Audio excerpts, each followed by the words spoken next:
إن الحمد لله نحمده ونستعينه ونستغفره ونعوذ بالله من شرور أنفسنا ومن سيئات أعمالنا من يهده الله فلا مضل له ومن يضلل فلا هادي له وأشهد أن لا إله إلا الله وحده لا شريك له وأشهد أن محمدا عبده ورسوله يا أيها الذين آمنوا اتقوا الله حق تقاته ولا تموتن إلا وأنتم مسلمون يا أيها الناس اتقوا ربكم الذي خلقكم من نفس واحدة وخلق منها زوجها وبث منهما رجالا كثيرا ونساء واتقوا الله الذي تساءلون به والأرحام إن الله كان عليكم رقيبا يا أيها الذين آمنوا اتقوا الله وقولوا قولا سديدا يصلح لكم أعمالكم ويغفر لكم ذنوبكم ومن يطع الله ورسوله فقد فاز فوزا عظيما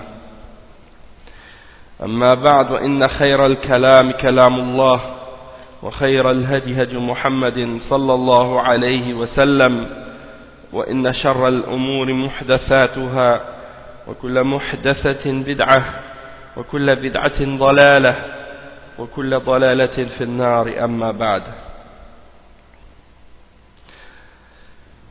Donc aujourd'hui, alhamdulillah, on va discuter, Inch'Allah, d'un sujet qui est très important et qui a rapport avec la compréhension et l'application de notre manhaj et de la connaissance de nos ulama et également de la connaissance des shubuhat, des gens de bid'ah et de qu'est-ce qu'ils propagent pour éloigner les gens de la vérité et pour les éloigner de nos ulama et pour les éloigner du manhaj de Ahl al-Sunnati wal-Jama'a, ceux qui suivent la voie et la compréhension des salaf al-salih. Donc, alhamdulillah, il fait partie des principes les plus importants parmi les principes d'Ahl al-Sunnati wal-Jama'a, ceux qui suivent la compréhension et le manhaj des salaf al-salih, al-firqatu al-najiyah, wa-ta'ifatu al-mansura, Ahl al-athar, Ahl al-hadith, comme on les appelle, hein, tous ces noms-là sont des noms qui les caractérisent, hein, qui caractérisent ce groupe qui suit le Coran et la Sunna selon la compréhension des salaf al-salih. Eh bien, on voit qu'un de leurs principes les plus importants, c'est d'aimer les gens de la Sunna et les ulama d'Ahl Sunna parmi les salaf, et également de détester les gens de bid'ah et de s'écarter d'eux et de couper les liens avec eux, et en particulier ceux d'entre eux qui sont des du'at, c'est-à-dire qui appellent, qui invitent les gens à les suivre dans leurs innovations et dans leurs bid'ah. Et on retrouve ça dans les paroles de nos salafs, et ils mentionnent ces choses-là énormément. Et parmi les exemples des paroles de nos salafs à ce sujet-là, on a les paroles de l'imam As-Sabuni, rahimahullah, qui est un d'entre les ulama des salafs du 5e siècle, Abu Uthman Ismail ibn Abdurrahman As-Sabuni, dans son livre Aqidatu Salaf wa Ashab al-Hadith. Il a donné des exemples des signes des gens de la bid'ah et des signes des gens de la sunna. Et parmi les signes des gens de la bid'ah, il mentionne par exemple, parmi les paroles des salaf à ce sujet-là, min alamati ahli al-bid'ah, min alamati ahli al-bid'ah at-ta'nu fi ahli al-athar. Donc c'est-à-dire parmi les signes des gens de la bid'ah, c'est qu'ils attaquent et qu'ils critiquent les gens qui s'attachent aux narrations du prophète sallallahu alayhi wa sallam et aux hadiths du prophète sallallahu alayhi wa sallam. Donc ceux qui s'accrochent à la sunna, qui appellent à la sunna, parmi les caractéristiques des gens de la bid'a, c'est qu'ils les détestent. Dans le passé, on a retrouvé plein d'exemples de ça. Parmi les gens de bid'a, parmi les Rafida, qui détestent les Sahaba, parmi les ulama des Sahaba, et qui font leur takfir, et qui font le takfir de tous les ulama d'Ahl Sunnati wal Jama'a à travers l'histoire. Et on a trouvé la même chose chez les gens de bid'a parmi les Khawarij également, qui faisaient le takfir des Sahaba, et le takfir des ulama. Et ça fait partie de leurs caractéristiques et de leurs signes. Et on retrouve également parmi les caractéristiques de tous les gens de bid'a, par exemple les Mu'tazila, qu'ils détestaient les ulama de hadith, et qu'ils les insultaient et qu'ils les accusaient en disant à leur sujet que leur science n'allait pas plus loin que les sous-vêtements d'une femme. Comme on retrouve ce genre d'attaque et de moquerie de la part des gens de bid'a à notre époque également, parmi les hizbiyin et les takfiriyin et les qutbiyin et les sururiya. Donc tous ces gens-là utilisent et emploient les mêmes critiques et les mêmes attaques que ce que les premiers d'entre les gens de bid'a utilisaient, et les mêmes attaques et les mêmes critiques qu'ils employaient contre les imams d'Ahl Sunnah à l'époque des Sahaba et des Tabi'in et de ceux qui les ont suivis. Et parmi les caractéristiques des gens de la Sunnah, c'est qu'ils aiment les gens de la Sunnah, et ils les respectent. Et c'est pas quelque chose que les salafs ont dit de cette façon générale, qu'on ne soit pas capable de distinguer ou de connaître exactement à qui ils font allusion et de qui ils parlent, comme on retrouve l'expression de la part de certains aujourd'hui lorsqu'ils parlent par exemple de l'islam, et lorsqu'ils parlent de la religion de façon générale, ils disent il ne faut pas citer les noms des ulama. Et c'est pour cette raison-là que quand ils vont donner des durous, par exemple les hizbiyin, quand ils donnent des cours, que ce soit par télé-satellite, quand ils ont des émissions, des chaînes satellites, ou que ce soit sur YouTube, ou bien sur Dailymotion, ou bien d'autres médiums, ou quand ils donnent des cours à la mosquée, ou dans des salles qu'ils ont louées, ils parlent de l'islam, et ils vont parler au nom de l'islam, et ils vont dire Allah a dit, qala Allah, et ils vont dire le messager d'Allah sallallahu alayhi wa sallam a dit, qala Rasulullah, mais ils ne vont pas mentionner, la plupart du temps ils essaient de cacher les noms des ulama auxquels ils se réfèrent, parce que justement ils veulent s'écarter et écarter les gens des ulama. Et s'ils commencent à citer des noms, eh bien ce sera une indication de une d'entre deux choses: soit qu'ils se réfèrent à des gens de bid'a et ils veulent cacher cette réalité, ou soit qu'ils se réfèrent parfois à certains ulama d'Ahl Sunnah, comme on le voit de la part de certains qui vont citer des noms comme les noms des savants qui sont décédés parmi les ulama d'Ahl Sunnah, comme Cheikh l'Islam Ibn Taymiyyah, Cheikh l'imam Ibn al-Qayyim al-Jawziyah, et également qu'ils vont citer par exemple Cheikh Ibn Baz, Cheikh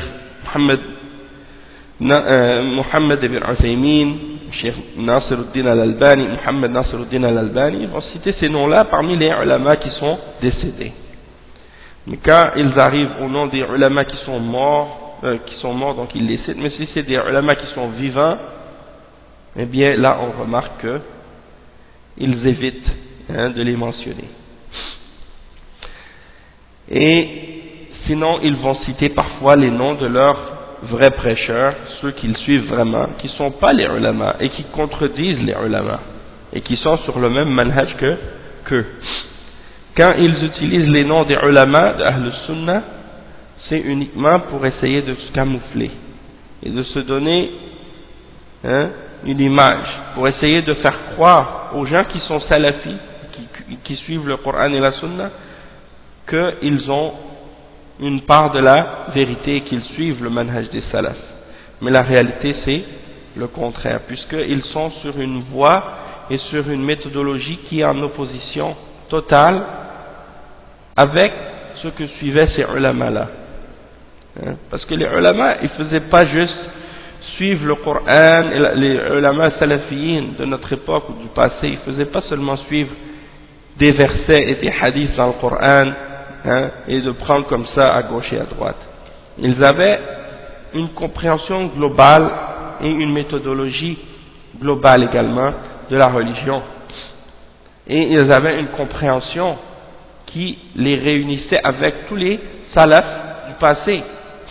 Et cette compréhension-là, c'est ce qu'on appelle le manhaj, cette méthodologie qu'on doit suivre, cette façon de comprendre la religion et les textes qui fait en sorte qu'on est capable de mettre toute la religion ensemble et de la prendre comme un tout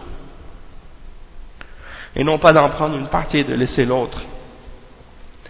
Donc ils utilisent cette ruse de citer des ulama qui sont décédés et de parler d'eux comme s'ils étaient des références pour eux alors qu'ils les contredisent, et d'éviter de mentionner les noms des savants qui sont vivants actuellement, ou bien de les citer uniquement dans qu'est-ce qui fait leur affaire, de prendre des paroles des savants uniquement dans qu'est-ce qui est en accord avec ce qu'ils veulent et de laisser les fondements et les bases sur lesquelles ces savants-là se tenaient.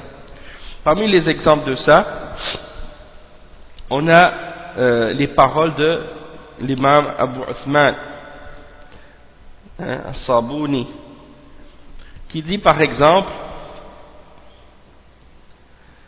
إذا رأيت, il rapporte de la part des salafs, il dit فإذا رأيت الرجل يحب سفيان الثوري ومالك بن أنس والأوزاعي والشعبة وابن المبارك وأبو الأحوص وشريكا ووكيعا ويحيى بن سعيد وعبد الرحمن بن مهدي فاعلم أنه صاحب السنة. Donc il disait, parmi les exemples qu'il rapporte de la part de nos salafs, il disait, si tu vois l'homme qui aime Sufyan al-Thawri, Malik ibn Anas et Al-Awza'i et Shu'ba et Ibn al-Mubarak, tous ces imams, tous ces noms-là sont des noms des imams parmi les salafs al-salih. De même que Abul Ahwas et Shuraik, Waki' et Yahya ibn Sa'id ou Abdurrahman ibn Mahdi, il dit, sache que c'est une personne qui est sur la sunna. Il n'a pas juste, il s'est pas limité, les salafs se limitaient pas juste à dire, par exemple, si tu aimes les hadiths du prophète sallallahu alayhi wa sallam, si tu aimes le Coran, alors tu es sur la sunna. Non, c'est pas suffisant, puisque à travers l'histoire, des gens sont apparus pour défendre et réfuter les innovations et les bid'ah et les sectes et les groupes, et ils ont propagé et enseigné et préservé le Coran et la sunna du prophète sallallahu alayhi wa sallam. Et donc ces hommes-là, à travers l'histoire, ont représenté ce qu'on appelle Ahl Sunnah wal Jama'a. C'est pas quelque chose qui est laissé comme ça indéfini. C'est pas un groupe qui est laissé comme ça sans qu'il y ait à sa tête des gens qui le conduisent, ce groupe. Après le prophète sallallahu alayhi wa sallam, il y a eu les sahaba, et il y a eu les tabi'in, et il y a eu les tabi'in, et il y a eu les imams de la sunna par la suite, qui ont continué à faire avancer la sunna et réfuter les gens de bid'ah. Et donc c'est pour ça qu'on reconnaît les gens de la sunna par leur attachement et leur amour au Coran et à la Sunna et aux Sahaba, et par la suite à ces imams qui ont défendu la Sunna. Et non pas seulement de prétendre vouloir suivre le Coran et la Sunna. Parce que si tu fais juste te référer au Coran et à la Sunna sans retourner au Salaf et te référer aux paroles des Salaf et de leur compréhension, eh bien ça veut dire que tu peux interpréter l'islam comme tu veux, selon tes passions. Et en réalité, ça veut dire également que tu peux suivre n'importe quelle bid'a et prétendre que tu es en train de suivre le Coran et la Sunna. Et c'est ce que font les gens de bid'a en fait. Et c'est pour cette raison-là donc qu'on a besoin de voir et de retourner à l'exemple de nos salafs pour être capable justement de comprendre comment eux ont appliqué la Sunna et comment eux agissaient envers ceux qui contredisaient la Sunna et qui appelaient à la bid'a, pour savoir justement comment se positionner par rapport à notre religion à notre époque aujourd'hui. L'imam As-Sabouni disait également: إحدى علامات أهل السنة حبهم لأئمة السنة وعلمائها وأنصارها وأوليائها وبغضهم لأئمة البدع الذين يدعون إلى النار ويدلون أصحابهم على دار البوار. وقد زين الله سبحانه قلوب أهل السنة ونورها بحب علماء السنة فضلا منه جل وعلا. Donc qu'est-ce qu'il dit l'imam As-Sabouni dans Aqidatul Salaf, la Aqida des Salaf et des compagnons du Hadith, les gens du Hadith? Il dit un des signes, parmi les signes de Ahl Sunnah, des gens qui sont vraiment sur la Sunnah, c'est qu'ils aiment les imams de la Sunnah et les ulama de la Sunnah et les défenseurs de la Sunnah et les alliés de la Sunnah, et ils détestent les imams de la bid'a, ceux qui appellent, ils détestent les imams de la bid'a, c'est-à-dire ceux qui propagent la bid'a et qui enseignent la bid'a et qui défendent la bid'a, et qui défendent les gens de bid'a, ceux qui invitent à l'enfer en réalité, et donc ils les détestent. Ils détestent ces gens de bid'a qui sont ceux qui invitent à l'enfer et qui indiquent à leurs fidèles et à ceux qui les suivent et à leurs compagnons la demeure de la perdition qui est l'enfer. Et Allah subhanahu wa ta'ala a embelli dans le cœur des gens de la Sunna et a illuminé leur cœur de l'amour, par l'amour des ulama de la Sunna. Et ça, c'est une grâce d'Allah subhanahu wa ta'ala. Lorsque Allah subhanahu wa ta'ala met ça dans le cœur de quelqu'un, cet amour pour les ulama de la Sunna, c'est une grâce de la part d'Allah subhanahu wa ta'ala. Donc ça, c'est des exemples, des paroles qu'on retrouve chez nos salafs. Et j'ai cité les paroles de l'imam As-Sabouni ici, mais j'aurais pu citer beaucoup d'autres paroles de d'autres parmi les salafs également à ce sujet-là. Il cite également وقال أحمد بن سلمة رحمه الله فألحقت بخطي تحته ويحيى بن يحيى وأحمد بن حنبل وإسحاق بن إبراهيم ابن راهوية. Et il dit, lorsqu'on a cité tout à l'heure la liste des hommes qui ont été mentionnés parmi les imams des salafs, et que les salafs ont dit, si tu vois que quelqu'un aime ces hommes-là, alors sache que c'est une personne qui est sur la sunna.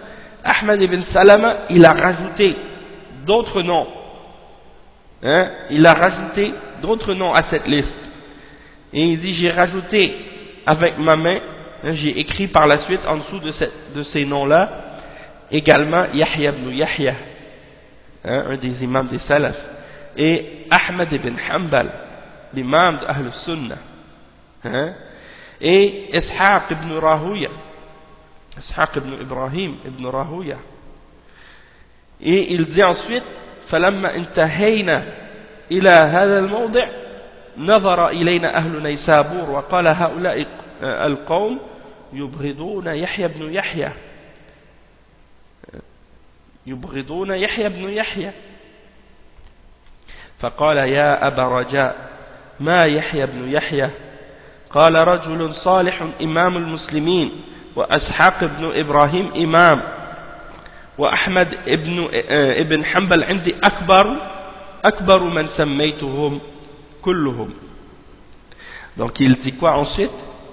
Il dit, lorsque j'ai terminé de mentionner ça, les gens de Neysavour m'ont regardé et ils ont dit à propos d'un groupe qui était là-bas, ces gens-là détestent Yahya ibn Yahya, c'est-à-dire ils détestent cet imam. Alors il a dit, oh Aba Raja, subhanallah, ils détestent Yahya ibn Yahya alors que c'est un homme pieux et un imam parmi les musulmans, et Ishaq ibn Ibrahim est un imam également, et Ahmad ibn Hanbal pour moi est plus grand que tous ceux qui ont été mentionnés dans cette liste.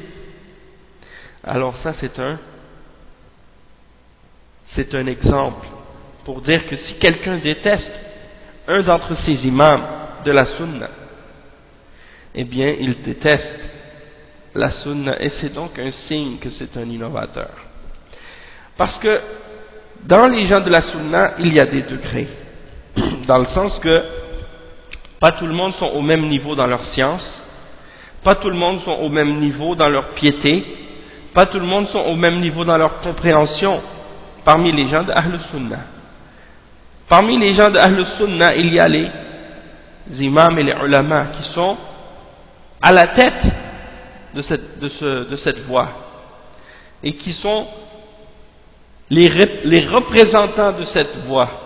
À chaque époque, il y a des imams et des ulama, des grands imams, des grands ulama qui représentent Ahl Sunnah wal Jama'a et qui sont des emblèmes et des symboles d'Ahl Sunnah wal Jama'a et qu'on prend comme exemple et comme modèle par rapport à notre guidance, et qui représentent en réalité la Jama'a. C'est eux qui représentent Al-Jama'a, puisque ce sont des gens qui sont accrochés fermement sur la Sunna pendant toute leur vie, et qui sont accrochés au ilm, à la pratique, et à la aqidah et au manhaj. Puis il y a ensuite ceux qui suivent parmi les ulama, qui sont moins importants ou moins grands, et puis ensuite il y a les tullab ilm, les étudiants en sciences, et puis ensuite il y a le commun d'entre les musulmans, mais qui fait partie de Ahl Sunnati wal Jama'a et qui se réfère au manhaj et aux ulama qui suivent ce manhaj. Et ceux, comme j'ai dit, qui représentent cette voie, ce sont ces imams. Donc si quelqu'un déteste un de ces imams, c'est le signe qu'il est parmi les gens de bid'ah et qu'il déteste les gens de Ahl Sunnah. Ensuite l'imam, il mentionne, il dit ensuite, وَأَنَا أَلْحَقْتُ بِهَؤُلَاءِ الَّذِينَ ذَكَرَ قُتَيْبَةَ رَحِمَهُ اللَّهِ. Parce que ça c'est, à la base c'était la parole de l'imam Qutayba ibn Sa'id.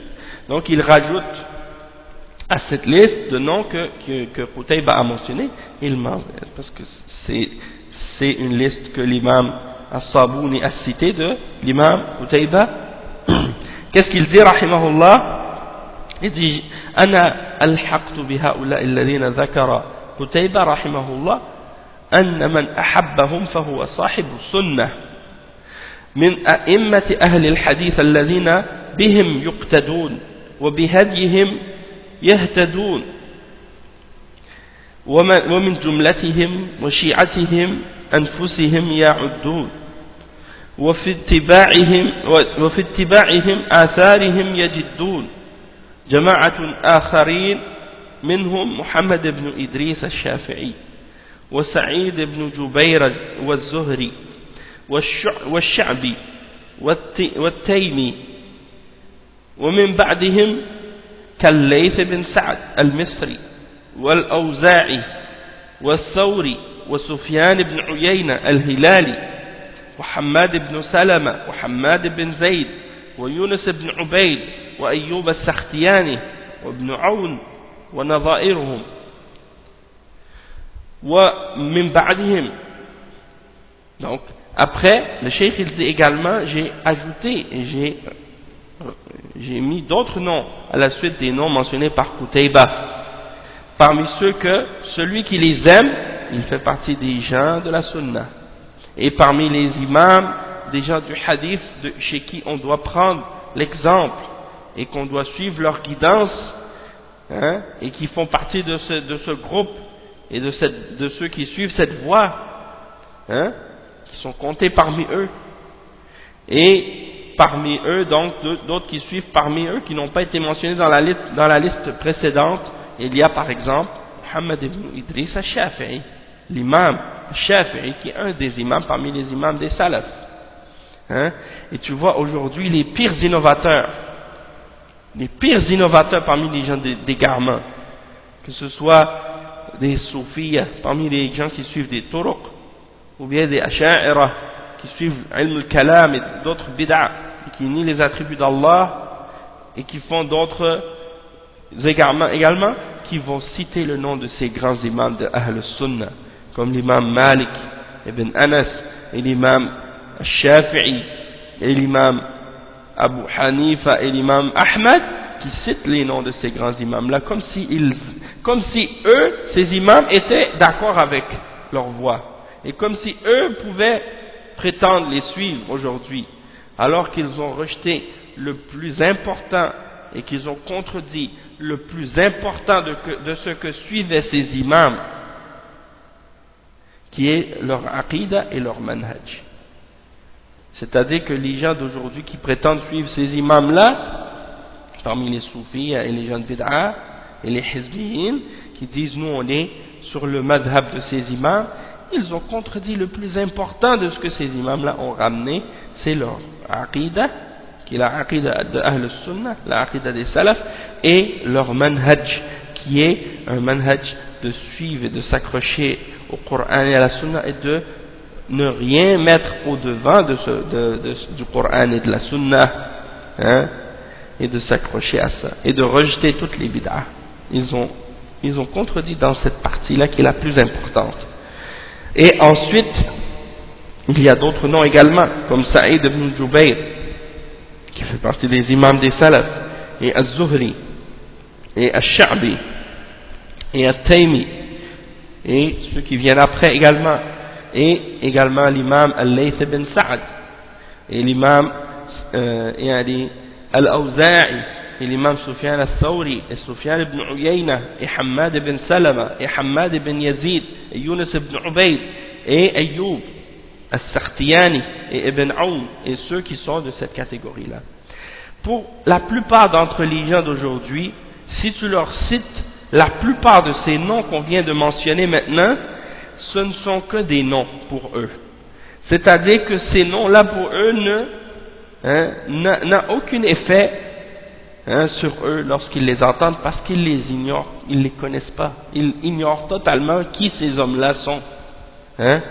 Alors que s'ils savaient qui ces hommes-là sont aujourd'hui, à la mention de chacun d'entre ces noms-là, il y a quelque chose qui bouge dans ton cœur du fait de te souvenir et de te rappeler justement de leur histoire, de leur ilm, de leur piété, de l'effort qu'ils ont fait pour la religion d'Allah subhanahu wa ta'ala, de l'amour et la défense de la sunna qu'ils ont exprimé durant leur vie et qu'ils ont démontré à travers leur vie, de leurs shuyukh, de qui ils ont appris, et de leurs élèves, de qui ils ont formé, et ainsi de suite, juste à savoir même à quelle époque ils ont vécu, et juste à penser à tous ces éléments-là, comment ils ont été proches de la période des Sahaba, et ainsi de suite.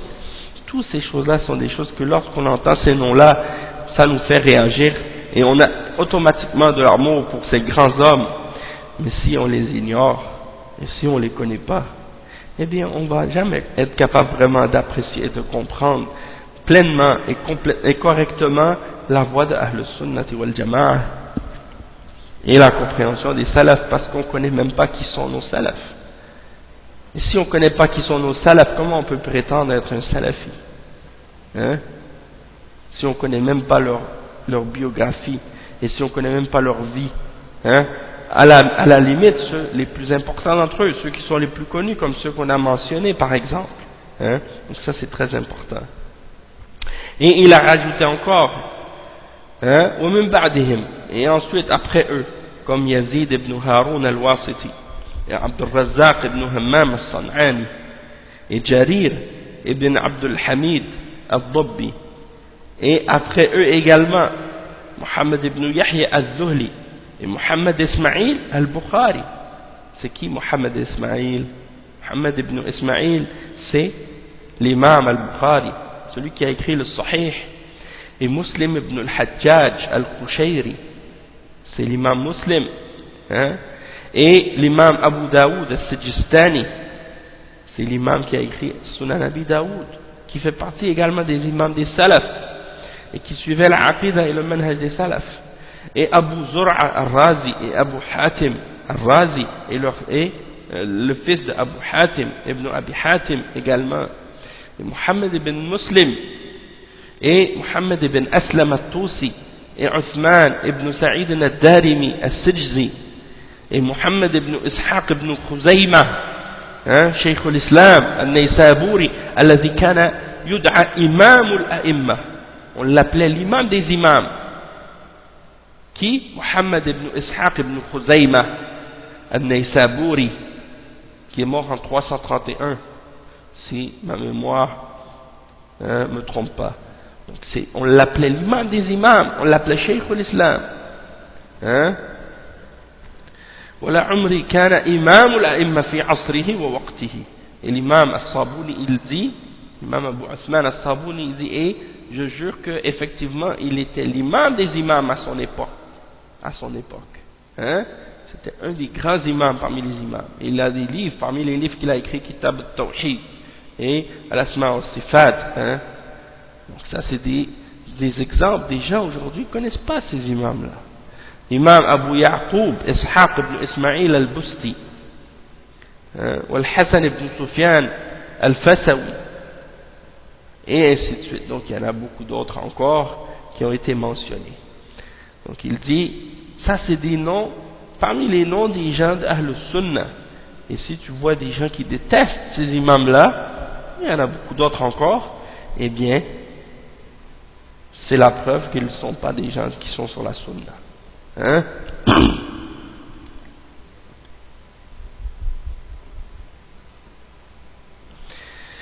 Maintenant, il y a parmi les ulama à notre époque, des ulama qui sont apparus à travers les siècles. On a vu, même par la suite, des ulama apparaître, comme Cheikh al-Islam Ibn Taymiyyah, rahimahullah, et son élève Ibn al-Qayyim, et parmi ses élèves également l'imam al-Dhahabi, et l'imam Ibn Kathir également, et parmi ceux qui sont venus par la suite également, l'imam Muhammad ibn Abdul Wahhab, et ceux qui les ont suivis.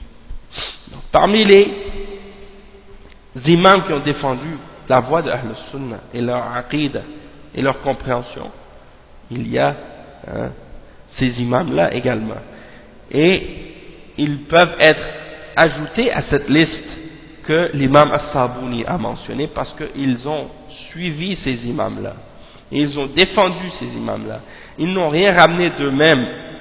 Ce qu'ils ont ramené, c'est ce que les salafs suivaient. Et ils n'ont fait que défendre ce que suivaient nos salafs. Et parmi les ulama, justement, qui suivent ces grands imams-là et qui ont suivi leur compréhension et leur méthodologie également, il y a les imams de notre époque qu'on connaît bien, comme l'imam, parmi les grands ulama, le cheikh Muhammad ibn Ibrahim al-Sheikh, et le cheikh Abdul Aziz ibn Baz, et le cheikh Muhammad Nasiruddin al-Albani, et le cheikh Muhammad ibn Salih al-Uthaymin. Ces trois grands imams sont parmi les trois imams de leur époque, les plus grands parmi les grands savants de Ahl Sunnati wal Jama'a. Et c'est les plus importants. Parce que ceux qu'on a mentionnés tout à l'heure parmi les imams des salafs, est-ce que vous pensez qu'à leur époque, il n'y avait qu'eux comme savants? Est-ce que vous pensez qu'à leur époque, à l'époque de ces grands imams parmi les salafs, comme l'imam Malik, l'imam Shafi'i, l'imam Ahmad, et ceux qui sont venus avant et après eux, est-ce que vous pensez qu'il y avait que eux comme savants? Non. Bien au contraire, il y en avait des milliers de savants à l'époque. C'est pas comme aujourd'hui. À l'époque des salafs, il y avait plein de ulama. Hein? Mais, pourquoi on mentionne que ceux-là? On mentionne que ceux-là parce que ce sont les imams les plus importants, les plus grands de leur époque. Et c'est eux qui représentaient la sunna. De la même manière qu'à notre époque aujourd'hui, quand on mentionne le nom des grands savants, on mentionne souvent, on va citer Cheikh Abdul Aziz ibn Baz, Cheikh Mohammed ibn Nasir, Mohammed Nasiruddin al-Albani, et on va mentionner par exemple Cheikh Mohammed ibn Salih al-Uthaymin. Pourquoi on mentionne que ces noms-là? Parce que c'était les plus grands savants de leur génération, de l'époque. Ceux parmi les ulama qui ont, disons, défendu la sunna et réfuté les gens de bid'a de la façon la plus apparente, et qui ont été les plus grands défenseurs de la sunna de leur époque. Et c'est pour ça qu'on les cite en premier. Mais est-ce que ça veut dire qu'il n'y a que eux qui sont parmi les ulama d'Ahl Sunnah? Non. Puisque ces grands ulama, ils ont des élèves. Ces grands ulama, ils ont des élèves, comme les savants dans le passé également avaient des élèves. Et ces élèves-là, en général, c'est eux qui deviennent par la suite les ulama qui vont les suivre après eux, et qui vont, eux, à leur tour, par la suite, devenir des imams de leur époque par la suite. À chaque génération, c'est comme ça, en général. Et c'est pour ça que, alhamdulillah, on retrouve parmi les grands ulama à notre époque, ceux qui ont suivi cette voie et ce manhaj, et qu'on connaît et auxquels on se réfère, parmi les grands ulama. Et on peut citer par exemple parmi eux le Cheikh Salih al-Fawzan, qui fait partie des grands ulama. Cheikh Abdul Aziz al-Sheikh, qui fait partie des grands ulama aussi à notre époque. Et on peut citer également parmi eux le Cheikh Abdul Muhsin al-Abbad, par exemple. On peut citer également le Cheikh Salih al-Luhaydan. On peut citer également parmi eux le Cheikh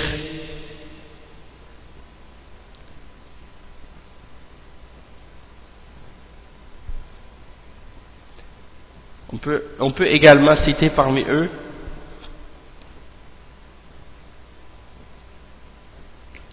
le Cheikh Abdullah al-Ghudayyan, qui est un des grands ulama également, qui est décédé dernièrement. Et on peut citer également d'autres qu'on n'a pas cités parmi les ulama qui sont décédés aussi, comme le Cheikh Mohammed Amin al-Shanqiti, et le Cheikh Hamad al-Ansari, et le Cheikh Abdul Razzaq Afifi, et beaucoup d'autres également. On peut citer également parmi eux Cheikh, par exemple le Cheikh Rabi' ibn Hadi al-Madkhali. Et on peut citer également parmi eux le Cheikh Salih al-Suhaymi. Et on peut citer parmi eux également le Cheikh Ubayd al-Jabiri. Et on peut citer également parmi eux le Cheikh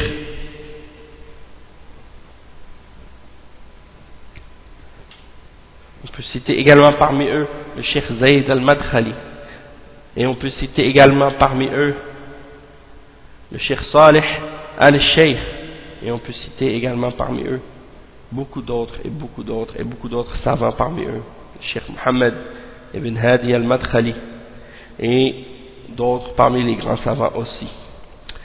Tous ces savants qu'on a mentionnés sont tous sur la même voie que les précédents.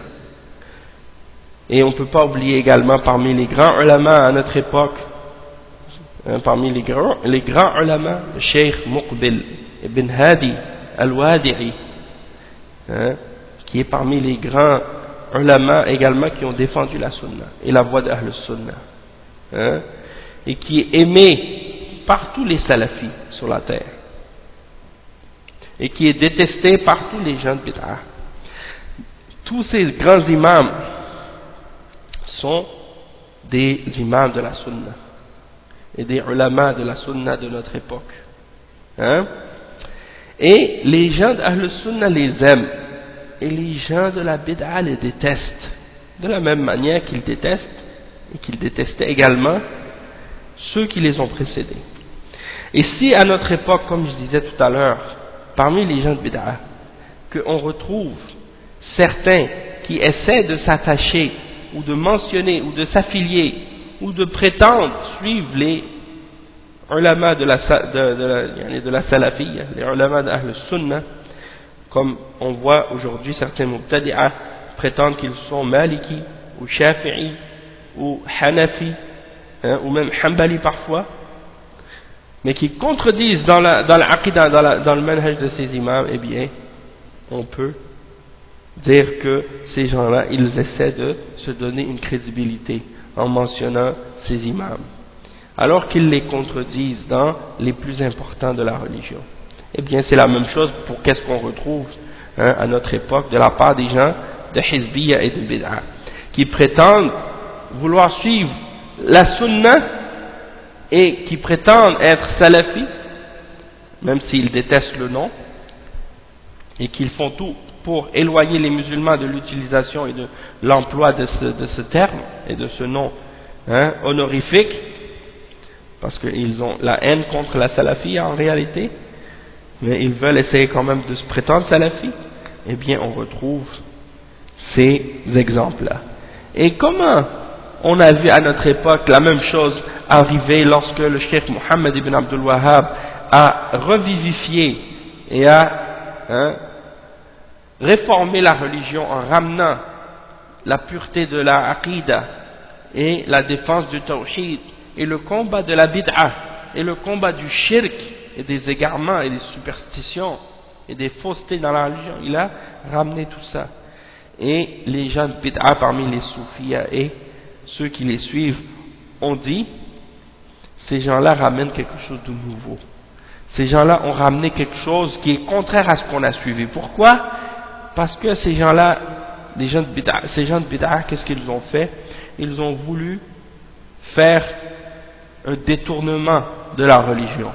Ils ont voulu faire un détournement de la religion, un peu comme on fait un détournement d'avion. Eh bien eux, ils n'ont pas voulu détourner un avion, ils ont voulu détourner la religion au complet. C'est-à-dire qu'ils ont essayé de prendre les enseignements du Coran et de la Sunna et de les interpréter à leur façon à eux, et de contredire les salafs, puis d'essayer d'interpréter et de faire croire aux gens que les salafs étaient sur la même chose que ce qu'ils suivaient eux, alors qu'ils opposent et qu'ils contredisent les principes et les fondements des salafs. Mais heureusement, alhamdulillah, que les paroles et les explications des salafs ont été préservées et qu'on est capable de prendre les paroles de ces hizbiyyin ou de ces gens de bid'a et de les mettre dans la balance de ce que nos salafs ont dit et de ce que nos salafs ont fait pour être capable de trancher et de distinguer entre ce qui est vrai et ce qui est faux de ce que ces gens-là prétendent. Et lorsqu'on fait cela, eh bien c'est là qu'on réalise que ces gens-là sont des menteurs. Donc quand ils voient quelqu'un qui appelle au Coran et à la Sunna, il fait tout ce qui est dans son pouvoir pour éloigner les gens de cette personne et pour faire peur aux gens par rapport à cette personne et pour dire aux gens il ne faut pas l'écouter, il ne faut pas le suivre, il suit quelque chose contraire à notre voie. Et c'est ce qu'ils ont fait à propos de la da'wa du Cheikh Ibn Taymiyyah, C'est ce qu'ils ont fait à propos de la voie de ceux qui ont précédé également, parmi les salafs. Si tu regardes les Shia et les Rafida et les Khawarij, hein, ils ont fait la même chose dans le passé. Et les Mu'tazila la même chose. Ils éloignent les gens et ils veulent faire fuir les gens des ulama. La même chose avec les soufis, ils veulent faire fuir les gens des ulama. Et ils critiquent et ils font des sobriquets pour désigner les gens de Ahl Sunnah qui suivent le Coran et la Sunna et pour les faire fuir de suivre la Sunna.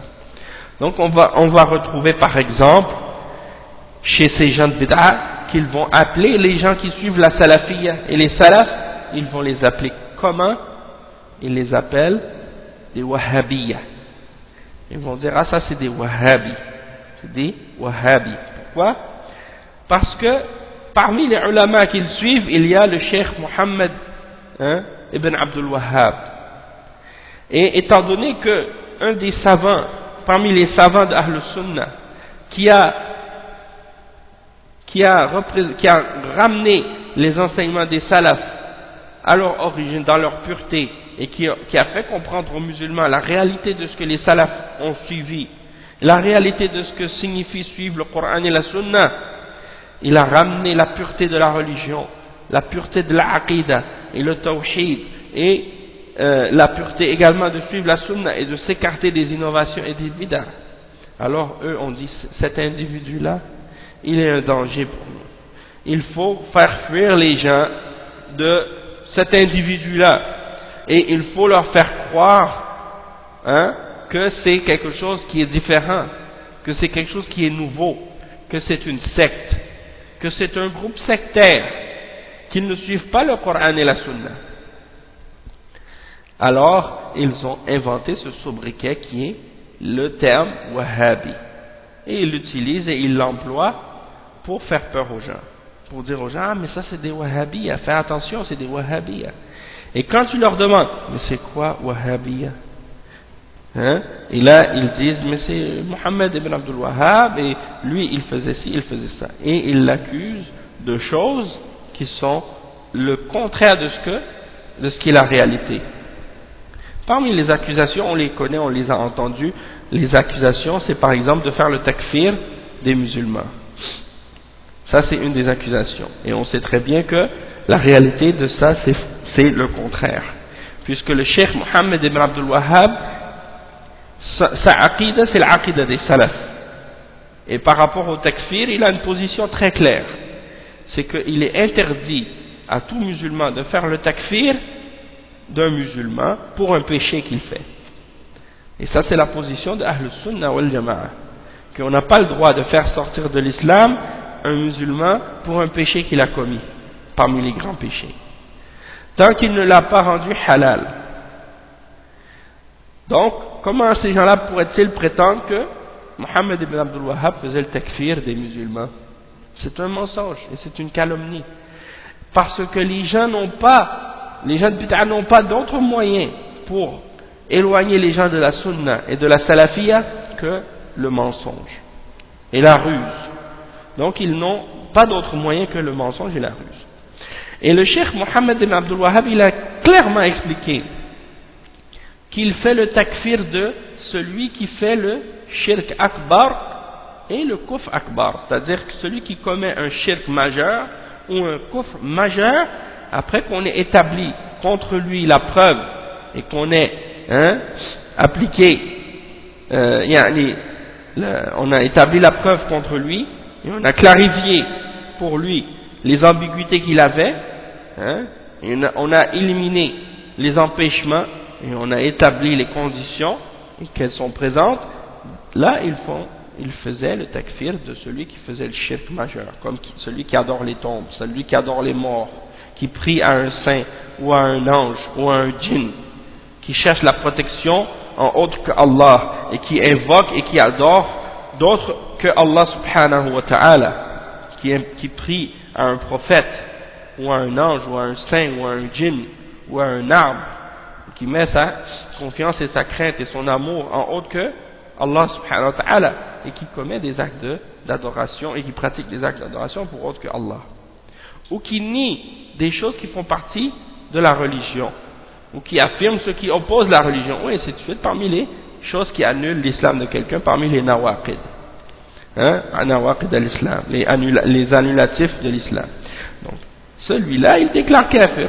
Mais étant donné que la religion de la plupart de ces gens de bid'a, parmi les soufis et les quburiyin, c'est l'adoration des morts, et la vénération des saints, et d'adorer leurs tombes, et de faire des pèlerinages, et de faire des sacrifices à leurs morts, et à leurs saints, étant donné que c'est ça la religion pour eux de l'islam, et qu'ils pensent que c'est ça l'islam, eh bien ils ont dit, ah ben ces gens-là font le takfir des musulmans. Et le cheikh Mohammed ibn Abdul Wahhab, il leur répondait, il leur disait, non, je ne fais pas le takfir des musulmans, je fais le takfir des kuffars, je fais le takfir des mushrikines, de ceux qui font le shirk et de ceux qui font le kufr, mais je ne fais pas le takfir des musulmans. Mais étant donné que pour vous l'islam c'est d'adorer les morts et de faire le shirk, donc pour vous celui qui est sur le shirk c'est le musulman et celui qui est sur le tawhid c'est le kafir, parce que vous avez inversé la religion. Et donc maintenant vous accusez celui qui établit le tawhid et qui rejette le shirk, vous l'accusez d'être un extrémiste, alors que c'est vous qui êtes dans l'extrême, comme les chrétiens sont tombés dans l'extrémisme en adorant Jésus. C'est la même chose. Donc ça c'est des exemples, parce que le cheikh Mohammed ibn Abdul Wahhab il a toujours combattu et repoussé et renié la voie des khawarij et des takfiriyin. Et aujourd'hui on le voit, il y a des gens qui font des actes de terrorisme et prônent ce genre de choses là, ou qui prônent par exemple le fait de faire le djihad à la manière des guérillas puis des groupes de commandos qui combattent sans dirigeant et qui prennent pas l'ordre du dirigeant et qui font le takfir même du dirigeant aujourd'hui.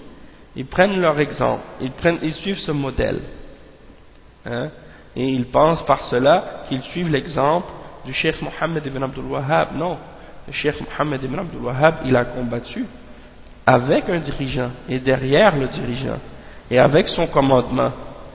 Et le cheikh Mohammed ibn Abdul Wahhab n'a jamais opposé ou fait le takfir de son dirigeant, ou appeler les gens à désobéir à son dirigeant. Jamais. Cheikh Mohammed al-Saoud, quand il lui a donné la bay'a, il l'a obéi par la suite. Et ils ont établi la religion d'Allah. Il n'a pas fait ce qu'il a fait tout seul. Il a donné la bay'a au dirigeant de cette ville, de la ville dans laquelle il était, et quand ce dirigeant-là a décidé par la suite de propager la da'wa et de défendre les principes de l'islam et de la sunna et de la salafiyya, eh bien il les a propagés, il les a défendus. Alhamdulillah. Donc ça c'est des exemples. Et il y a beaucoup d'autres shubuhat encore, beaucoup d'autres shubuhat autour de ce point-là et de ces choses-là. Mais c'est juste pour vous faire comprendre la méthodologie et la voie de ces hizbiyin et de ces gens de bid'a pour faire peur aux gens. À notre époque, c'est la même chose. Quand il y avait par exemple à l'époque où le cheikh bin Baz, le cheikh Mohammed ibn Salih al-Uthaymin et le cheikh al-Albani, quand ils étaient encore vivants, les gens parmi les hizbiyin, ils faisaient la même chose avec le cheikh bin Baz, avec le cheikh ibn Uthaymin, avec le cheikh al-Albani. Ils inventaient des surnoms et ils disaient des choses pour éloigner les gens de ces savants-là. Il dit ça, ce sont des savants qui sont à la solde des dirigeants, des savants qui font plaisir aux dirigeants, qui veulent conforter les dirigeants. Ils les accusent de ces façons-là. Ou bien ils allaient dire, ces savants-là, ils ne connaissent pas le langage des jeunes. Ces savants-là, ils ne connaissent pas la réalité de l'époque dans laquelle on vit. Ce sont des savants qui sont très vieux, et donc qui n'ont pas compris qu'est-ce qui se passe dans le monde. Et donc, à cause de ça, eh bien, on ne peut pas se référer à eux. Il faut se référer à des ignorants mais qui connaissent bien la dunya, hein, qui savent utiliser un ordinateur, qui savent utiliser les moyens modernes, ou qui parlent les langues étrangères européennes, hein, ou qui sont éloquents quand ils parlent en anglais ou en français ou dans d'autres langues. Ce sont eux les vrais savants. Ou bien ceux qui lisent les livres écrits par les kuffars pour savoir c'est quoi leurs idées, leurs pensées, ils comprennent bien qu'est-ce qui se passe dans le monde. Toutes des façons d'attaquer subtilement et indirectement, au point où la personne qui entend ces critiques-là, il va même pas réaliser qu'on est en train de critiquer et d'attaquer et de moquer et de rabaisser et de insulter. C'est ça. C'est-à-dire que le jeune, quand il entend ces explications-là et ces choses-là, il va dire ah ok d'accord, ça veut dire il ne faut pas prendre ces grands savants-là comme des références parce qu'ils ne comprennent pas. Hein? Ils n'ont pas la compréhension, ou bien ils ne savent pas certaines choses, il faut les excuser. Hein? C'est des façons indirectes de les attaquer, de les insulter, de les rabaisser. La personne qui entend ça, elle ne réalise même pas ça peut-être. Hein? Alors que c'est des ruses. Ce sont des excuses qui sont ramenées de façon subtile pour éloigner subtilement les jeunes de suivre nos grands ulama et nos imams. Hein? Parce que ce sont des mensonges en réalité. Ce sont des insultes en réalité. Mais présentées d'une manière subtile qui font que les gens ne réalisent pas que ce sont des insultes et des attaques. Parce que la réalité, c'est que ces gens-là ont une voie et ont une méthodologie, c'est-à-dire les hizbiyin ont une méthodologie qui est totalement opposée à la voie d'Ahl Sunnati wal Jama'a. Et ils ont des buts et des objectifs. Ils suivent des groupes et ils ont des allégeances. Et ils ont donné des bay'as à des gens qu'ils doivent écouter et obéir dans tout. Alors, ils ne peuvent pas sortir directement avec leurs idées et leurs principes comme ça chez les gens. Parce qu'ils savent que les ulama vont être les premiers à les réfuter. Que les gens qui ont une compréhension de la sunna et de la salafiyya vont être les premiers à les rejeter et à clarifier aux gens leurs égarements. Alors qu'est-ce qu'ils font? Ils utilisent des ruses comme ça. Ils arrivent avec une apparence. Ils se présentent comme étant des gens de la sunna. Eux, leur objectif, c'est le takfir et d'essayer de faire des révolutions et des révoltes contre les dirigeants, de mettre des gens à leur place, hein, et d'appliquer leur méthodologie, qui est le manhaj et la méthodologie des khawarij et des autres groupes qui suivent cette tendance-là. Ou bien que ce sont d'autres groupes ou d'autres sectes. Alors ils ont besoin d'éloigner les gens des ulama sans que les gens s'en aperçoivent, et ils utilisent ce genre d'excuses ou ce genre d'attitude-là. Parmi les exemples qu'on a vu apparaître également, parce que là maintenant le Cheikh Abdul Aziz ibn Baz, Cheikh ibn Uthaymin, Cheikh Al-Albani, qui vivaient à l'époque, ils avaient une très bonne compréhension de la réalité, de ce qui se passait à leur époque. Hein? Et non seulement ils avaient une bonne compréhension de la réalité de ce qui se passait autour d'eux, mais en plus ils avaient la connaissance du Coran et de la Sunna et de la Sharia d'Allah, ce qui leur donnait une compréhension, une clairvoyance encore plus grande de la réalité du monde dans lequel on vit. Et ils analysaient les choses non pas selon leur passion, non pas selon la crainte de l'opinion publique, non pas selon le fait de craindre pour sa propre personnalité ou sa propre popularité, le fait de voir qu'est-ce que la masse pense de moi. Si je dis Qala Allah, Qala Rasulullah, qu'est-ce que la masse va dire? Si je parle au sujet de quelque sujet que ce soit au niveau de la charia par rapport à la politique, ou par rapport à l'économie, ou par rapport à la société, que je vais dire ce que Allah a dit et ce que le messager d'Allah sallallahu alayhi wa sallam a dit et ce que les salafs ont dit, selon les règles et les principes de la charia, selon la voie et la compréhension de Ahl Sunnati wal Jama'a, que ça plaise ou non et à quiconque. C'est-à-dire que ce n'est pas par rapport aux gens, que ce soit à la masse, ou que ce soit aux dirigeants, ou que ce soit à quiconque.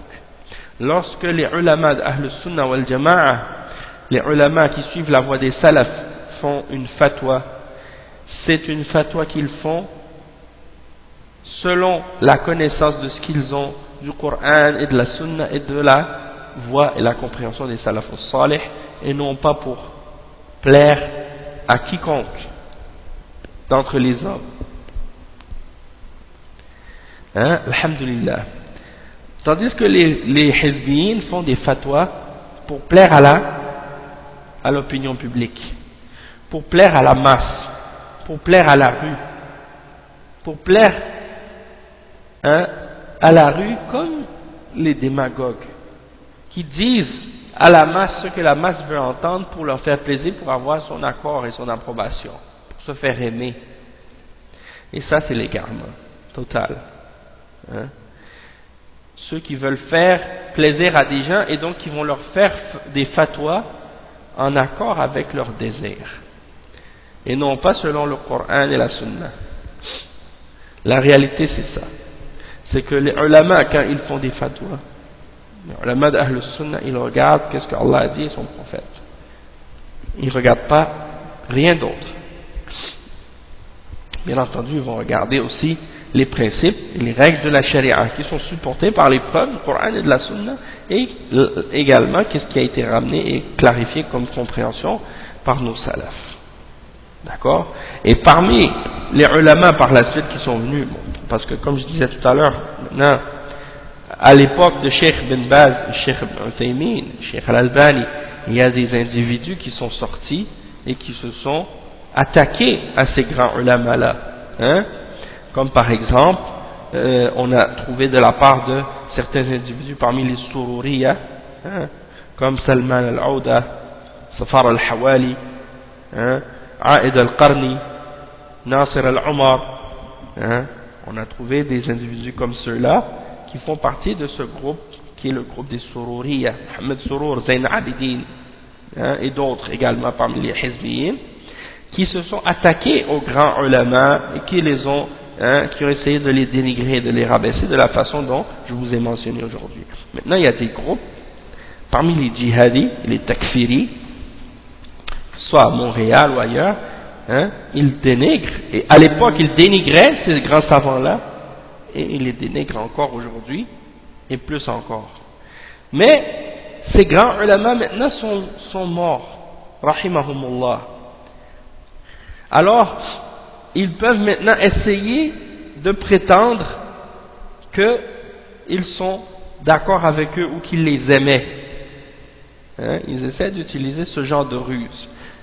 Et même que tu vas voir certains qui vont même essayer de ramener des anciennes paroles où certains d'entre les ulama avaient fait l'éloge de certains d'entre ces hizbines-là lorsqu'ils étaient cachés, lorsqu'ils cachaient leurs égarements. Comme par exemple, Cheikh Mohammed Nasiruddin al-Albani, à une certaine époque, il a fait, dans une cassette, on entend de ses paroles où il défend Salman al-Auda et Safar al-Hawali. Hein? Ça c'était au début, parce que Safar al-Hawali et Salman al-Auda, leurs égarements au début n'étaient pas apparents. Ils se présentaient comme étant des gens qui étaient sur la sunna, et ils prétendaient être des salafis. Après la guerre du Golfe, des choses ont commencé à sortir, et on a commencé à voir et à entendre des paroles qui montrent qu'il y avait en dessous beaucoup de hizbiyya cachés, beaucoup de bid'ah, hein, et le manhaj des khawarij qui a commencé à apparaître dans la bouche et dans les actions de ces individus-là et de ce groupe qui était autour d'eux, parmi ceux qu'ils appellent du'at al-sahwa ou ashab al-sahwa, c'est-à-dire les gens les du'at du réveil islamique, comme ils les appelaient. Eh bien, maintenant, à cette époque-là, les ulama les ont arrêtés. Cheikh Ben Baz et les autres grands ulama, ils ont émis une fatwa pour les faire stopper, pour les arrêter et pour qu'ils soient emprisonnés. Parce que les ulama ont expliqué que ces jeunes-là et ces gens-là représentaient un danger pour eux-mêmes et pour la société et qu'il fallait les arrêter. Hein? Et à l'époque, ils insultaient et rabaissaient les ulama, ils se moquaient d'eux, directement ou indirectement. Et on voyait ça également chez leurs fidèles, chez ceux qui les suivaient.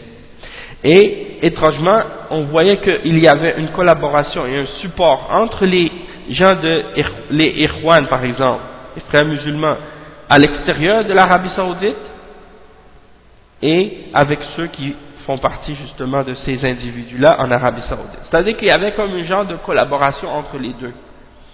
Et c'est là qu'on pouvait comprendre qu'il y avait des alliances entre les Ikhwan et les Sururi de l'Arabie et ceux qui sont à l'extérieur.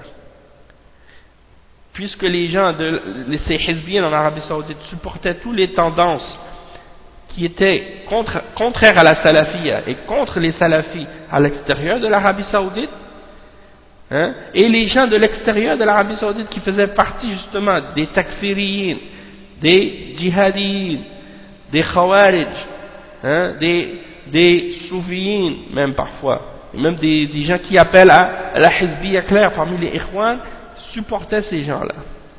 Et c'est pour ça que tu entendais certains d'entre eux, par exemple, quand ils parlaient, ils disaient les savants en Arabie Saoudite, ce sont seulement ceux qui sont en prison.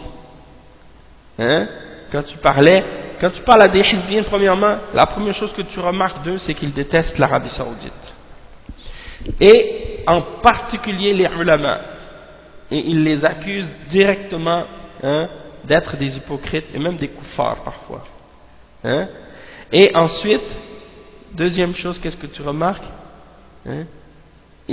Quand ils parlent, ils disent les savants sont en prison.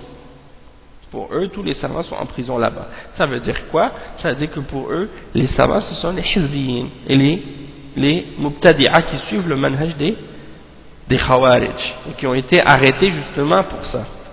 Pour eux, Cheikh Abdul Aziz ibn Baz, Cheikh ibn Uthaymin et les autres grands ulama qui suivent la voie et la méthodologie des salafs en Arabie Saoudite ne sont pas des savants. Ne sont pas des savants pour eux. Ils ne sont même pas des musulmans. Ce sont pour eux des kuffars et des munafiqin. Hein? Et ils les détestent. Hein? Et ils ont exprimé leur haine à maintes fois à ce sujet-là. Et ça, c'était à l'époque et encore aujourd'hui la même chose. Sauf qu'aujourd'hui, comme je disais, même maintenant que des années sont passées, presque 20 ans maintenant sont passés, il y a une nouvelle génération qui est apparue, des jeunes qui viennent, qui n'ont pas connu la réalité de ce qui s'est passé à cette époque-là, et qui sont aujourd'hui ignorants de ça. Donc, ils se présentent maintenant aujourd'hui, c'est soi-disant du'at, comme si rien ne s'était passé dans le passé. Hein? Comme si rien ne s'était passé. Et comme si c'était eux qui aiment les ulama, qui aimaient Cheikh bin Baz, Cheikh Al-Albani, Cheikh ibn Uthaymin et ainsi de suite. Mais nous, on était là. On était là. Et si nous, on n'était pas là, parmi les plus jeunes, ceux qui n'étaient pas là, il y a des ulama qui étaient là à l'époque, qui sont là aujourd'hui, et qui nous expliquent et qui nous mentionnent ceux qui étaient là à l'époque. Hein? Et moi j'ai été témoin de beaucoup d'entre ces choses-là, puisque je me suis converti à l'islam justement au début de toute cette fitna, en 1991. Hein? Au tout début, même ici à Montréal, ces choses-là ont eu des manifestations. On en a vu plein d'exemples de ça, en particulier à la mosquée Sunna, parce que c'est là-bas que les hizbiyin, les sururis se sont concentrés. Mais sinon, à l'extérieur du Canada, aussi, en Angleterre, c'est là qu'il y a eu le plus grand exemple de ça, parce que c'est là-bas que les têtes de ces hizbiyin-là sont allés s'installer, comme Mohammed Zain Abidin Surur et les Ikhwan sont très forts là-bas, et aux États-Unis aussi. Hein? Et aux États-Unis aussi, on a vu Ayana, le groupe Ayana et d'autres groupes aussi. Et on sait que les Ikhwan sont déjà installés aux États-Unis depuis longtemps, et au Canada ici aussi, et en Angleterre, et ailleurs dans le monde, même dans les pays musulmans aussi. Donc, tous ces gens-là, tous ces individus-là qui propageaient cette méthodologie-là, à l'époque, aujourd'hui, ont changé d'image. Essaient de se montrer comme s'ils ont du respect. Mais on peut quand même les reconnaître aujourd'hui, du fait que justement, alhamdulillah, il y a des ulama qui ont suivi ces grands imams, parmi les élèves de ces grands savants-là. Hein? Et c'est en fait à ça que je veux en venir, en fait. Mais je ne voulais pas rentrer directement dans le sujet, parce que le sujet de qu'est-ce qu'on parle aujourd'hui, en fait, c'est pour expliquer l'origine de ceux qui nous appellent aujourd'hui des madakhila, des madkhaliya, ceux qui appellent les salafis comme étant des madkhaliya ou des madakhila. Ils appellent les salafis de cette façon-là, de la même manière que les soufis nous appellent des wahhabiyya. Hein? Et avant de rentrer dans ce sujet-là de cette façon-là, il faut absolument une introduction. Il faut comprendre d'où ça vient. Il faut comprendre l'historique qui est derrière. Et c'est pour ça que on va dire que le cours d'aujourd'hui, c'est seulement la première partie. C'est seulement l'introduction pour qu'on comprenne la réalité de tout ce qu'il y a derrière cette appellation de madkhaliya, hein, ou de madakhila. Il vient de jamiya aussi, parce qu'ils les appellent comme ça. Donc aujourd'hui, on va pas parler, on va pas rentrer directement là-dedans. On va faire plutôt un tour d'horizon, comme on dit, pour essayer de comprendre le développement de cette hizbiyya qui est là présente aujourd'hui. Et une des choses qui m'a motivé de parler de ce sujet-là, et pourquoi j'ai voulu en parler maintenant, c'est justement parce que il y a beaucoup de gens parmi les hizbiyin à Montréal, ils savent qu'il y a une da'wa salafiyya à Montréal, ils savent qu'il y a une da'wa salafiyya à Montréal et ailleurs également. Et ils savent que cette da'wa salafiyya à Montréal, elle a toujours existé depuis longtemps, c'est-à-dire elle existe depuis très longtemps, mais elle était, disons, très restreinte et très limitée, très faible, hein? Limitée à un petit groupe de frères qui s'échangeaient des cassettes, hein, des ulama, et qui s'accrochaient à la sunna et à la pratique et à la compréhension du mieux de leur capacité à l'époque.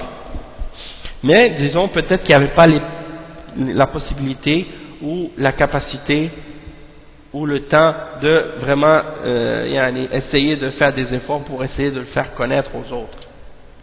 Ils faisaient selon la limite de leur capacité. Tandis que, alhamdulillah, il y a eu peut-être un petit avancement, parce que les frères à Montréal, il y en a certains qui ont essayé de faire des efforts justement pour essayer de faire avancer cette da'wa et qui ont donné la possibilité justement de faire en sorte que les gens apprennent un peu plus au sujet de cette compréhension et de cette voie. Et donc, plus la da'wa salafiyya commence à prendre de la force et commence à s'installer quelque part, plus les gens de bid'a commencent à devenir agressifs ou même parfois violents et commencent à mentir et à propager des choses pour essayer d'éloigner les gens. Et c'est bizarre parce que lorsque les ulama mettent en garde contre les gens de bid'a et lorsque les salafis prennent les paroles des ulama et les propagent pour avertir et mettre en garde contre les hizbiyin, ces gens de bid'a et ces hizbiyin sont les premiers à dire « Oh, mais eux, ils font le tabdi', ils nous traitent de mubtadi'a, ils font le tabdi' de tous les musulmans et de ci et de ça, hein, ils inventent des mensonges comme ça. » Alors que eux, ils font la même chose et pire encore. Et juste pour vous donner un exemple de ce genre de contradiction de la part de ces gens-là, je vais juste vous lire un exemple de qu'est-ce que j'ai reçu comme message de la part d'un frère qui m'a envoyé un exemple de message qu'il a reçu de la part d'un de ses amis.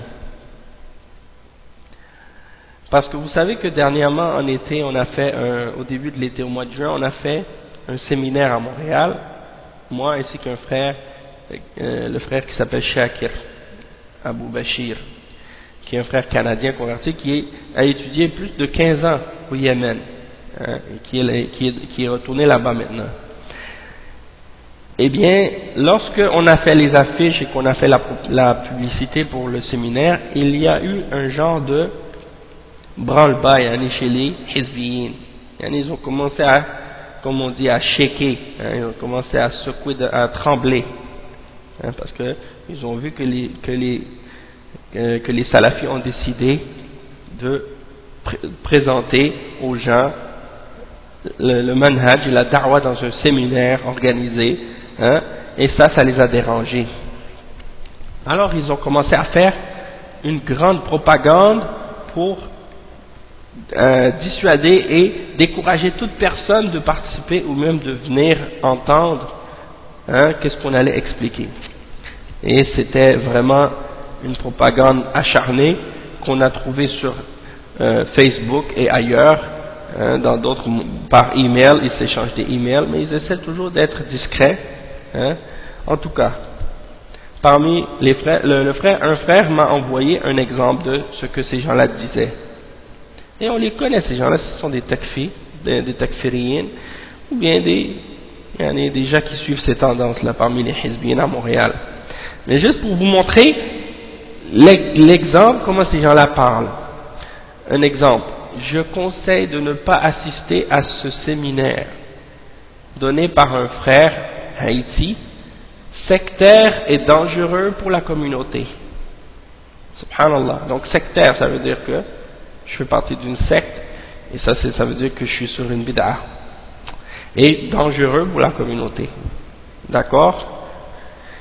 Ensuite, d'ailleurs, il met en garde contre un grand nombre de personnes et institutions, et entre les associations étudiantes et la quasi-totalité des mosquées, dont Ummah, prétextant qu'ils sont tous dans la bid'a illégalement. Donc ça c'est un exemple de qu'est-ce qu'il prétend, que je mets en garde contre un grand nombre de personnes. Je mets en garde contre des individus, si ces individus-là ont dit ou ont fait des choses qui sont en contradiction avec le manhaj des salaf salih.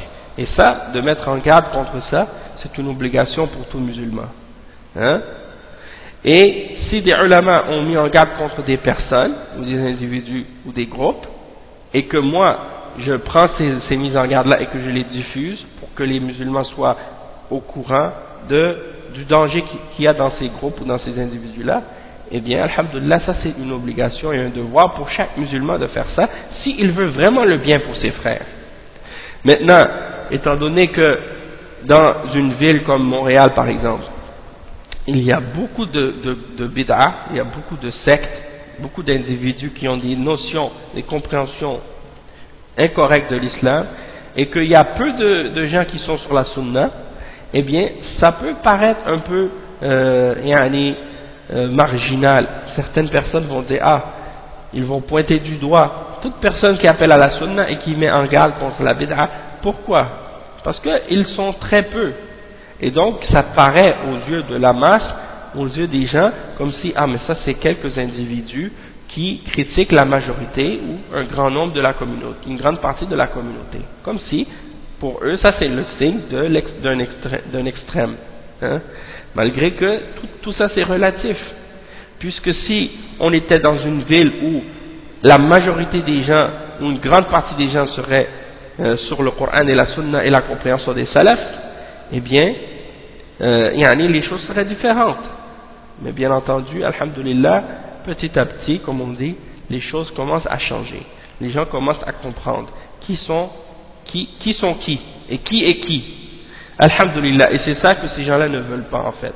Ils ne veulent pas que les gens soient capables de dire qui est qui et mettre une étiquette sur les personnes qui correspondent. Ils ne veulent pas que les gens sachent quel groupe, quelle mosquée suit quelle méthodologie, et quel individu suit quelle voie. Ils ne veulent pas. Ils veulent que les cartes soient embrouillées. Ils veulent éteindre les lumières pour que les gens restent dans la noirceur pour qu'ils puissent continuer à les endormir et les égarer. Alhamdulillah, on va mettre en garde contre les individus qui méritent qu'on mette en garde contre eux, mais selon les preuves et avec leurs paroles et leurs actions, et non pas avec le fait de mentionner le fait qu'on met en garde comme si c'était un problème, comme si le problème c'était de mettre en garde. Alors si c'était de mettre en garde qui était un problème, et que c'est de ça qu'on nous reproche, alors qu'est-ce qu'ils sont en train de faire eux maintenant lorsqu'ils écrivent des messages comme ça? Ça, c'est pas une mise en garde, ça?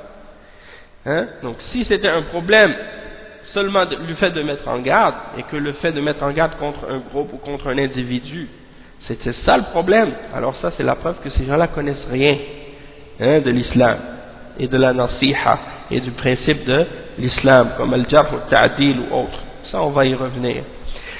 Mais regardez qu'est-ce qu'ils disent ensuite, prétextant qu'ils sont tous dans la bid'a et dans l'égarement.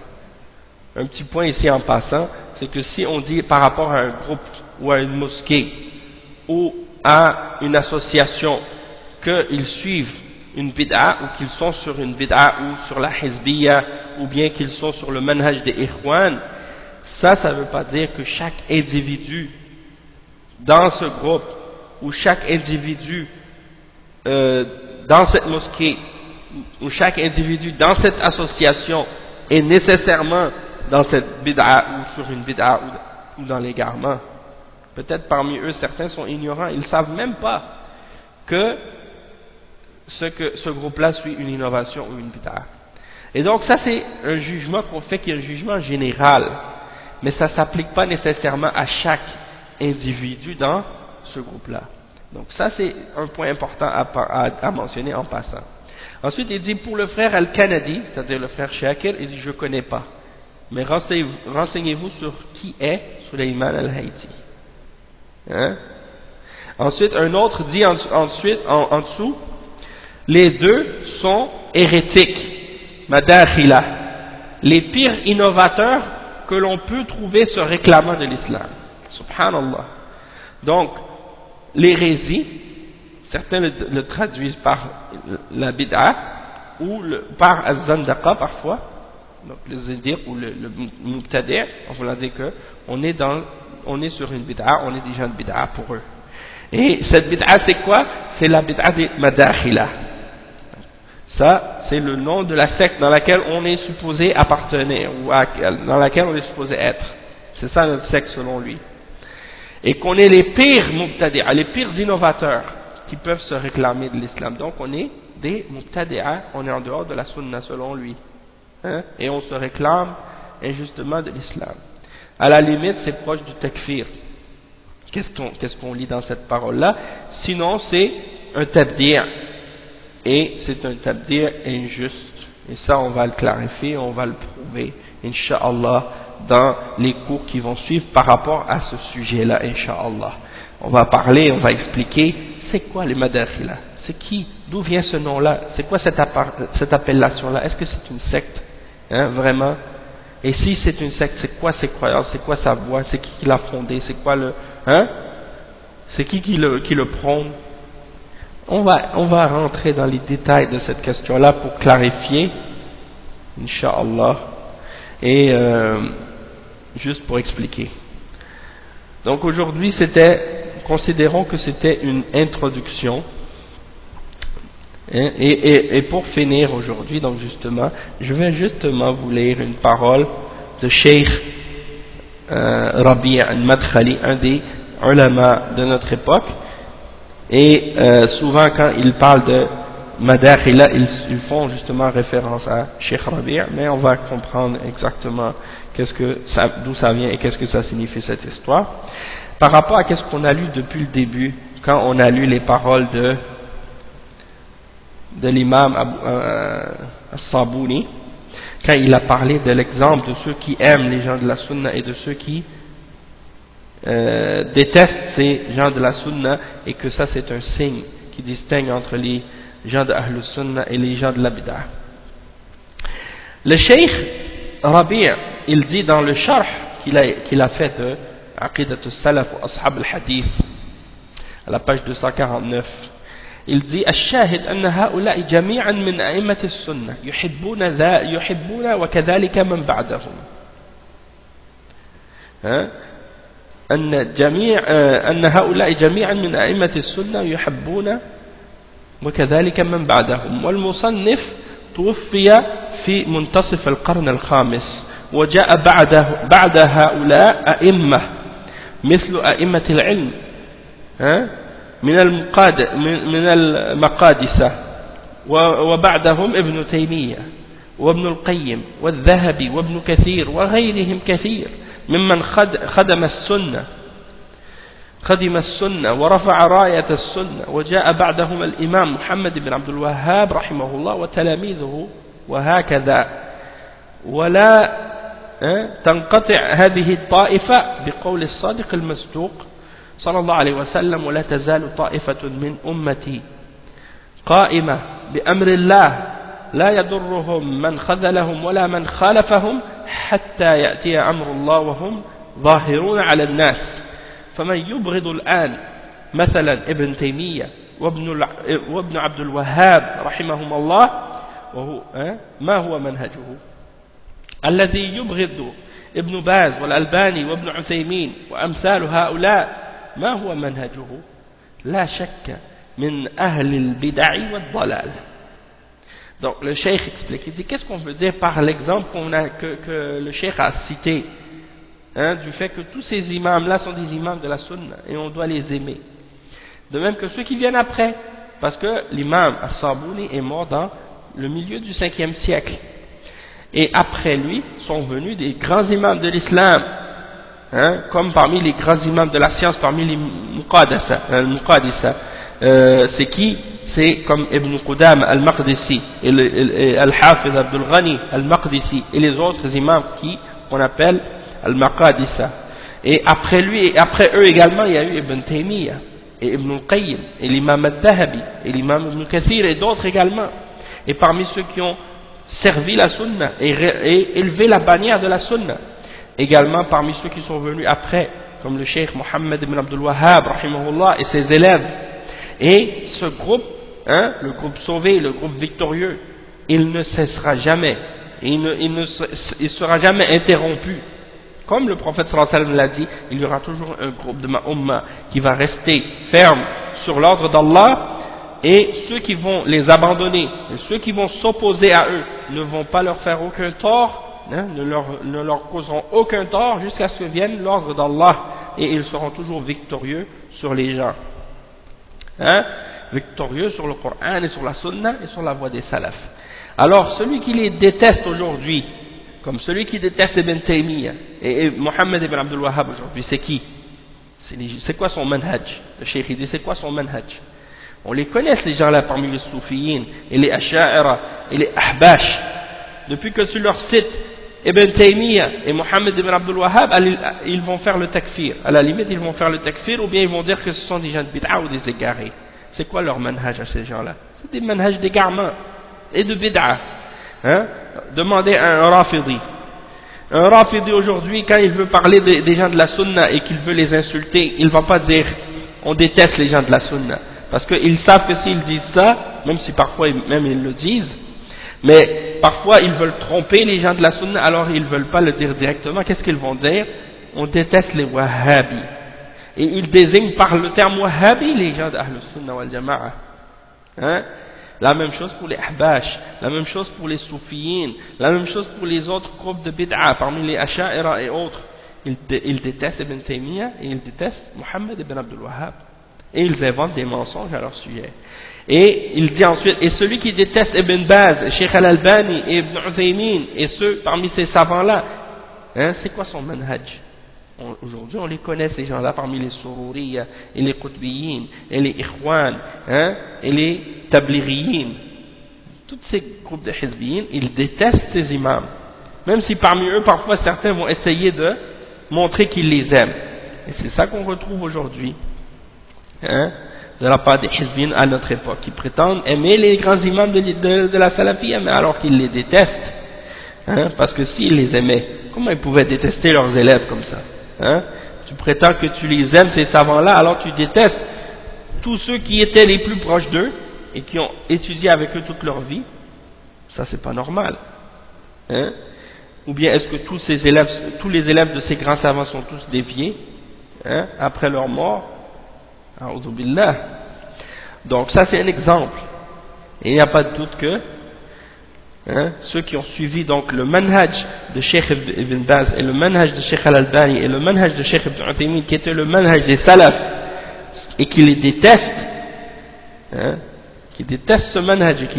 Pourquoi ils détestent ces ulama? C'est parce qu'ils détestent ce manhaj. Et donc ils détestent pas seulement ces grands savants-là, ils détestent toute personne qui s'accroche à ce manhaj. C'est pour ça qu'on dit que ces gens-là sont des gens de bid'a, parce qu'ils les détestent uniquement à cause de leur manhaj. Et donc celui qui déteste leur manhaj, déteste ceux qui détestent ces gens-là détestent leur manhaj, et donc c'est la preuve qu'ils sont des gens de bid'a. Donc le cheikh dit, il n'y a pas de doute que ce sont des gens de bid'a et d'égarement.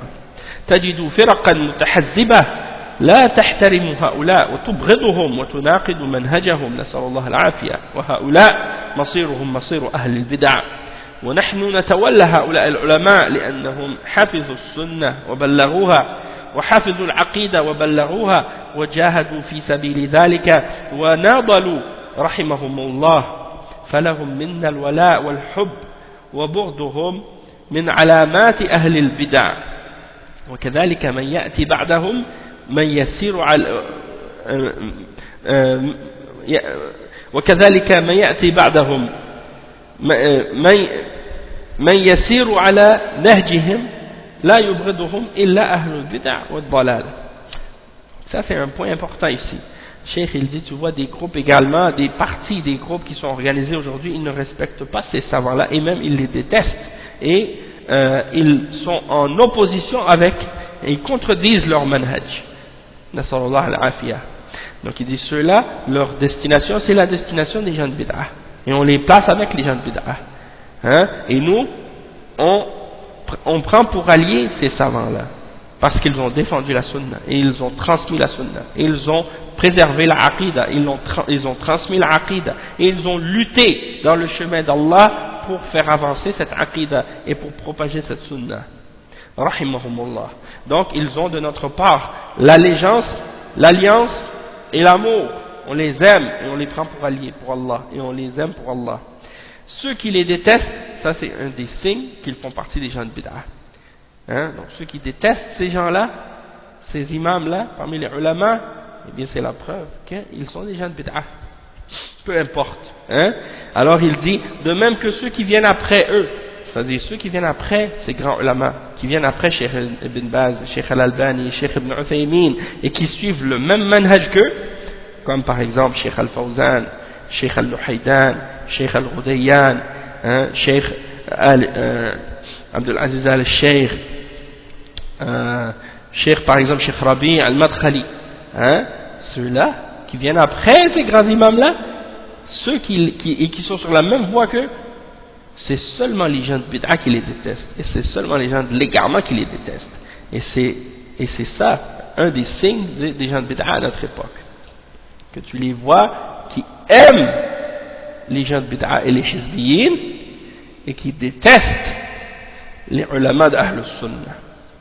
Peu importe l'apparence qu'ils veulent se donner et les décorations qu'ils mettent autour de leur nom, peu importe hein, le fait que ces gens-là savent comment se présenter hein, et essayer d'enjoliver leur apparence et leurs paroles, il n'y a rien qui change à la réalité que ces gens-là sont des gens d'égarement et de bid'a et de dalal. Parce qu'ils aiment les gens de bid'a et les hizbiyin et qu'ils détestent les gens de la sunna. On va revenir à ça, Inch'Allah, dans la suite. Donc on peut dire qu'aujourd'hui, Inch'Allah, c'était la première partie de ce cours et bi'idhnillah, on aura la suite, Inch'Allah. Je ne peux pas encore vous dire quand, mais aussitôt qu'on aura l'occasion, bi'idhnillah, de se retrouver, on fera la suite de ce cours, Inch'Allah, et on expliquera la biographie de nos grands ulama, c'est quoi leur biographie, et qu'est-ce que les grands ulama ont dit les uns au sujet des autres, pour qu'on puisse bien comprendre la réalité de cette fitna qui est en train de se produire, et pour que les gens ne soient pas trompés. Que si quelqu'un, un jeune par exemple, on l'appelle à venir à une conférence d'Ahl Sunnah, et on l'appelle à suivre la salafiyya, et puis que quelqu'un vient lui dire « Ah, mais ça c'est des madakhila », ou ça c'est des jamiyah, des choses comme ça, il va savoir de quoi il parle et il va savoir que c'est un hizbi et que c'est un takfiri ou un khariji ou autre, et il va savoir qu'il doit être au courant de la réalité de ce que cette personne-là suit, et il va s'écarter de cette personne et il va comprendre la réalité. On va s'arrêter ici pour aujourd'hui, Inch'Allah. Subhanakallahumma wa bihamdika ashhadu an la ilaha illa anta astaghfiruka wa atubu ilayk. Donc le frère m'indique samedi. Pour samedi, ça pourrait aller, mais par contre, on a un cours le samedi, donc il faudrait que ce soit avant le cours ou après. Et donc moi j'ai pas d'inconvénient pour qu'on fasse le cours avant. On peut le faire avant, Inch'Allah, c'est-à-dire avant notre cours. Donc ce serait peut-être 2 ou 3 heures avant. Le mieux ce serait de commencer 3 heures avant. C'est-à-dire au lieu d'être à 19 heures, on recule de 3 heures, ça veut dire à 16 heures, si c'est possible. 16 heures, Inch'Allah. Khair, Inch'Allah. Donc, 16 heures, samedi prochain, Inch'Allah, avant notre cours régulier du samedi. Donc, on va s'arrêter ici pour aujourd'hui, bi'idhnillah. On espère qu'on a profité de qu'est-ce qu'on a appris aujourd'hui, mais on va essayer de faire en sorte que il y a déjà d'autres frères qui ont expliqué, qui ont parlé de ce sujet-là. Je pense que le frère Hassan Abou Asma, il a fait un cours sur ça. Et il a lu les paroles des ulama à propos de Cheikh Rabi al-Madkhali, hafizahullah. Il a lu ces paroles-là, il a expliqué. Donc, Jazahullah khayran. Et il y a aussi, je pense, le frère Mahdi Abou Abdurrahman qui en a parlé aussi. Mais, étant donné qu'ici à Montréal, on a des exemples de cette fitna-là, et beaucoup de hizbiyin, et beaucoup de takfiri, ici il y a un fléau parmi les jeunes et les hizbiyin. Beaucoup de hizbiyya, beaucoup de takfir. Les gens ici, c'est ce qu'ils connaissent rien d'autre presque que la hizbiyya et que le takfir et le manhaj des takfiriyin. Pour eux c'est ça l'islam. Donc les gens ont besoin de connaître, les gens ont besoin d'entendre, et c'est pour ça que j'ai décidé de parler de ça, pour que ce soit clarifié, Inch'Allah. Sinon, je remercie les autres frères qui en ont parlé déjà, et Inch'Allah ça vient juste se rajouter à qu'est-ce que eux-mêmes ont déjà fait comme effort pour faire connaître la réalité à ce problème-là. Donc l'heure française ça va être 16 heures, l'heure canadienne ça va être 16 heures, attendez, on enlève 6 heures, donc 10 heures, c'est ça. 10 heures, barakallahu fik. Donc on va s'arrêter ici. Barakallahu fikum. Subhanakallah wa bihamdik. Ashhadu an la ilaha illa ant. Astaghfiruka wa atubu ilayk. Wa sallallahu wa sallam ala nabiyyina Muhammad wa ala alihi wa sahbihi ajma'in. Wassalamu alaykum wa rahmatullahi wa barakatuh.